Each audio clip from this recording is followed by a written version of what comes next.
Vous écoutez Samedi de lire avec l'auteur invité d'Amélie Boivin-Enfield. On est maintenant rendu au moment de l'émission. Mon auteur invité de cette semaine, Martin Michaud, vous présente son coup de cœur littéraire. Et Martin, ton coup de cœur littéraire, c'est un recueil de nouvelles de J.D. Salinger, nouvelles en français. Oui, tout à fait. Puis en fait, quand tu m'as demandé de te parler d'un coup de cœur littéraire, évidemment, j'en ai eu plusieurs, mais celui-là est particulier parce que je dirais que moi, j'ai été fasciné non seulement par l'œuvre de Salinger, mais aussi par le personnage. Puis peut-être que je peux d'ailleurs commencer par parler un peu du personnage pour ceux qui ne le connaissent pas. Évidemment, Salinger est connu pour un roman qui s'appelle L'Attrape-cœur, ou en anglais Catcher in the Rye, qu'il a publié, tantôt on regardait ensemble là, sur l'Internet, là, je pense qu'il a publié 1951.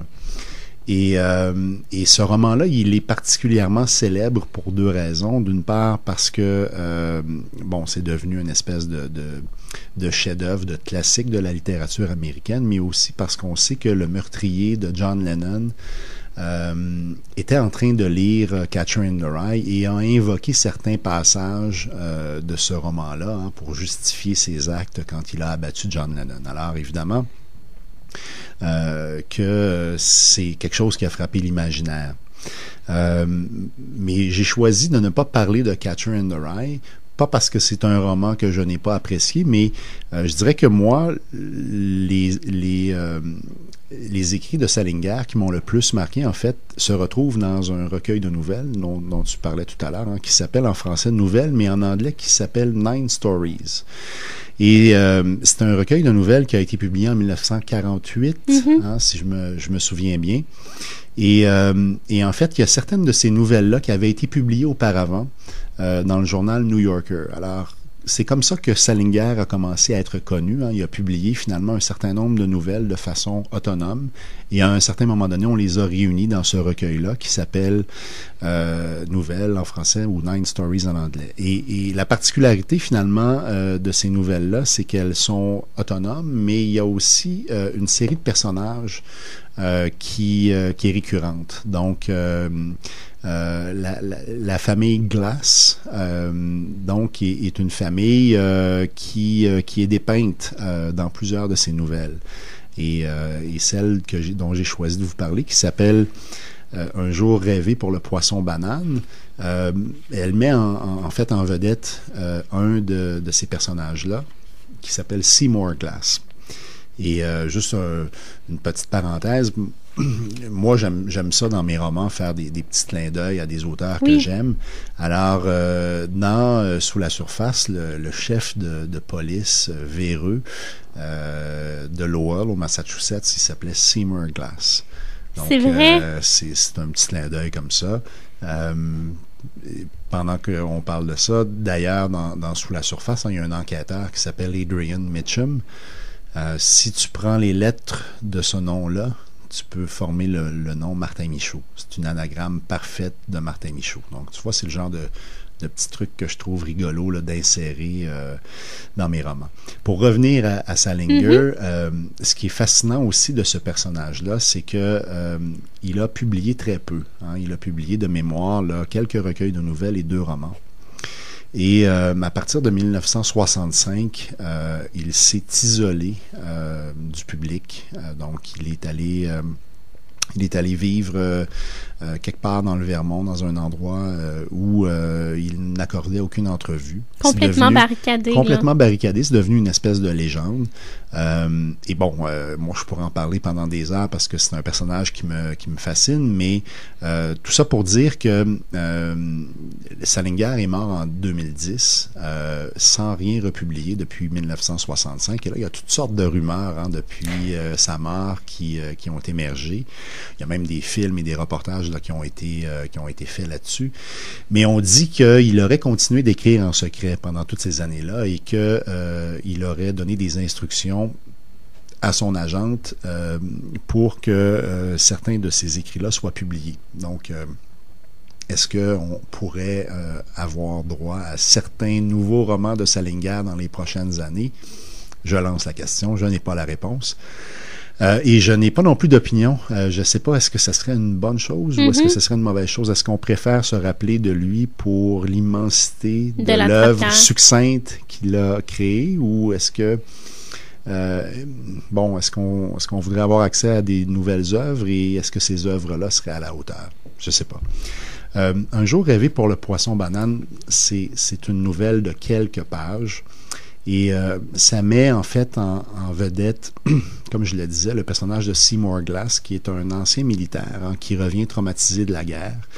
Et évidemment, c'est facile, au détour de ce personnage-là, de voir les empreintes de Salinger, qui a lui-même participé à la Deuxième Guerre mondiale et qui en est revenu, selon ce qu'on connaît de lui, très, très marqué.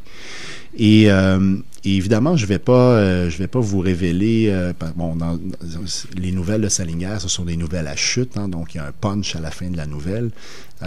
Souvent la dernière ligne. La dernière ligne, tout à fait. Et ça met en fait en vedette une jeune femme qui est la conjointe du militaire en question. Et Muriel, et on voit au départ là, de la nouvelle que elle parle avec sa mère au téléphone et sa mère est très inquiète de l'état mental de Seymour, qui est son conjoint, et ils sont en vacances sur le bord de la mer. Et ce qui est assez particulier, c'est qu'en parallèle de cette conversation-là, lui, Seymour, il est sur la plage, puis il va faire la rencontre d'une jeune fille qui... Sibylle. Sibylle, qui a 5 ans, 6 ans, 7 ans. Puis ce qui est particulier, puis ce que j'ai moi particulièrement apprécié de cette nouvelle-là, c'est le dialogue qui s'engage entre donc Seymour Glass, qui est un adulte, et cette petite fille-là. Puis on pourrait avoir l'impression que c'est quelque chose de déplacé ou même à la limite, quand on regarde finalement les personnages évoluer, à un moment donné, on se dit non, écoute, c'est malaisant. Est-ce qu'il y a c'est un adulte avec une petite fille, puis là, il y a un bout de scène où ils vont se baigner ensemble. Mais en fait, non, il n'y a rien d'inconvenant dans leur relation. Mais ce qui est particulier, au fond, c'est qu'on a l'impression que cette petite fille-là, c'est une adulte et qu'elle parle à Seymour Glass comme une adulte. Et qu'à la limite, il a une conversation d'égal à égal avec cet enfant-là. Donc, je m'arrête là. C'est quelque chose de difficile à exprimer. Pourquoi on a aimé à ce point-là une œuvre. Dans ce cas-ci, j'ai choisi de parler de cette nouvelle-là, mais peut-être, si tu me permets, je peux lire un extrait, peut-être l'ouverture de la nouvelle. Il y avait à l'hôtel 97 publicistes de New York. Comme il monopolisait les lignes interurbaines, la jeune femme du 507 dut patienter de midi à 2h30 pour avoir sa communication. Elle ne resta pas pour autant à ne rien faire. Elle lut un article d'une revue féminine de poche intitulé « Le sexe, c'est le paradis ou l'enfer ». Elle leva son peigne et sa brosse, elle enleva une tache sur la jupe de son tailleur beige, elle déplaça le bouton de sa blouse de chez Sask, elle fit disparaître 2 poils qui venaient de repousser sur son grain de beauté. Lorsqu'enfin le standard l'appela, elle était assise sur le rebord de la fenêtre et finissait de vernir les ongles de sa main gauche. Ce n'était pas une femme à perdre la tête pour une sonnerie de téléphone. Elle se comportait comme si le téléphone n'arrêtait pas de sonner depuis qu'elle avait atteint la puberté. À l'aide de son minuscule pinceau, tandis que le téléphone sonnait, elle termina l'ongle de son petit doigt en prenant le temps de souligner le contour de la lunule. Elle referma ensuite le flacon de vernis et se leva en agitant la main pour la faire sécher. De sa main libre, la droite, elle prit un cendrier plein sur le rebord de la fenêtre et le porta sur la table de nuit à côté du téléphone. Elle s'assit sur l'un des lits jumeaux et, ça faisait 5 ou 6 fois que ça sonnait, décrocha. « Allô » dit-elle, les ongles de sa main gauche loin de son déshabillé de soie blanche.